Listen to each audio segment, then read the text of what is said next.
គ្រួសារក៏សំខាន់អាជីវកម្មក៏សំខាន់អញ្ចឹងគួរទុកដាក់លុយកាក់មិនទៅណោះដាក់ចូលគ្នាហ្មងទៅមិនដែរបើជាលុយរបស់អ្នកតែមួយហ្នឹងប៉ុន្តែការលុកឡំលុយបែបនេះគឺគ្រោះថ្នាក់ខ្លាំងណាស់សម្រាប់អាជីវកម្មនិងគ្រួសារវាអាចធ្វើឲ្យអ្នកបាត់បង់លុយ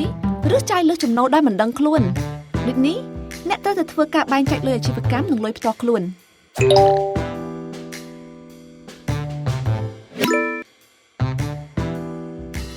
បើសិនជាអ្នកដាក់លុយអាជីវកម្មនិងគ្រួសារចូលគ្នា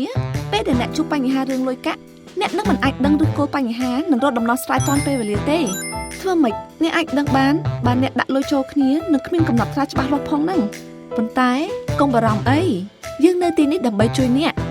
ថ្ងៃនេះយើងនឹងលើកយកគន្លឹះ5យ៉ាងដើម្បីបែងចែកប្រាក់អាជីវកម្មនិងប្រាក់ផ្ទាល់ខ្លួន 1. បង្កើតគណនីធនាគារ2ដាច់ពីគ្នាអ្នកត្រូវដាក់លុយអាជីវកម្មនិងលុយផ្ទាល់ខ្លួនក្នុងគណនីធនាគារ2ផ្សេងគ្នាហើយសម្រាប់សាច់ប្រាក់វិញអ្នកអាចរំលែកលុយជា2ប្រអប់ផ្សេងគ្នាក៏បានដែរ 2. កត់ត្រាចំណូលចំណាយពីអាជីវកម្មដាច់ដោយឡែកពីរបស់ផ្ទាល់ខ្លួនការកត់ត្រាចំណូលចំណាយអាជីវកម្មជួយអ្នកនៅក្នុងការតាមដានលំហូរសាច់ប្រាក់នៃអាជីវកម្មថាតើអ្នកទទួលបានផលចំណេញឬក៏អត់រីឯការកត់ត្រាចំណូលចំណាយផ្ទាល់ខ្លួនវិញជួយឲ្យអ្នកតាមដានការសន្សំនិងការចាយវាយផ្ទាល់ខ្លួនឬគ្រួសារ 3. កំណត់ថាការចំណាយណាជារបស់អាជីវកម្មឬគ្រួសារពេលខ្លះចំណាយរបស់អាជីវកម្មនិងចំណាយក្នុងផ្ទះអាចនឹងជាន់គ្នាឧទាហរណ៍ថាអ្នកជួលផ្ទះដើម្បីធ្វើអាជីវកម្មផងនិងរស់នៅជាមួយគ្រួសារផង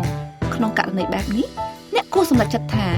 តើអ្នកគួរយកលុយពីខ្ទង់ចំណាយមួយណាដើម្បីយកទៅបង់ថ្លៃផ្ទះបើសិនជាអ្នកគិតថាវាគឺជាចំណាយរបស់អាជីវកម្មអ្នកគួរតែយកលុយពីខ្ទង់ចំណាយអាជីវកម្មទៅបង់ថ្លៃផ្ទះ 4. ឲ្យប្រាក់ខែខ្លួនឯងអ្នកអាចចាត់ទុកខ្លួនឯងជាបុគ្គលិកម្នាក់របស់អាជីវកម្មអ្នកដូចនេះត្រូវផ្ដល់ប្រាក់ខែឲ្យខ្លួនឯងជាប្រចាំសម្រាប់ការចាយវាយក្នុងគ្រួសារធ្វើបែបនេះអ្នកនឹងងាយស្រួលក្នុងការតាមដានផលចំណេញពីអាជីវកម្មព្រោះពេលដែលអ្នកបានដកថ្លៃពលកម្មរបស់ខ្លួន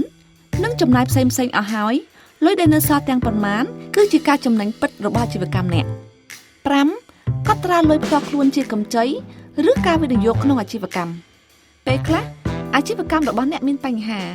ឬក៏អ្នកទើបតែចាប់ផ្ដើមអាជីវកម្មហើយត្រូវការយកលុយផ្ទាល់ខ្លួនទៅធ្វើជាដើមទុនក្នុងករណីនេះ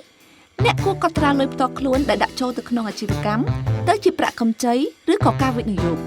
វានឹងជួយឲ្យអ្នកតាមដានផលចំណេញច្បាស់លាស់ឬដឹងថាការរកស៊ីរបស់អ្នកអាចរួចថ្លៃដើមឬក៏អត់ហើយកុំភ្លេចសងលុយខ្លួនឯងវិញផងណាសរុបមកការបែងចែកប្រាក់ក្នុងគ្រួសារនិងអាជីវកម្មនឹងជួយថែរក្សាលុយកាក់ដែលអ្នករកបានដោយមានសុវត្ថិភាពផ្ដល់ភាពរីករាយក្នុងគ្រួសារនិងជោគជ័យក្នុងដំណើរការអាជីវកម្មចាត់ចែងលុយកាក់អ្នកឲ្យបានល្អនៅថ្ងៃនេះដើម្បីសម្រេចក្តីស្រមៃនៅថ្ងៃមុខ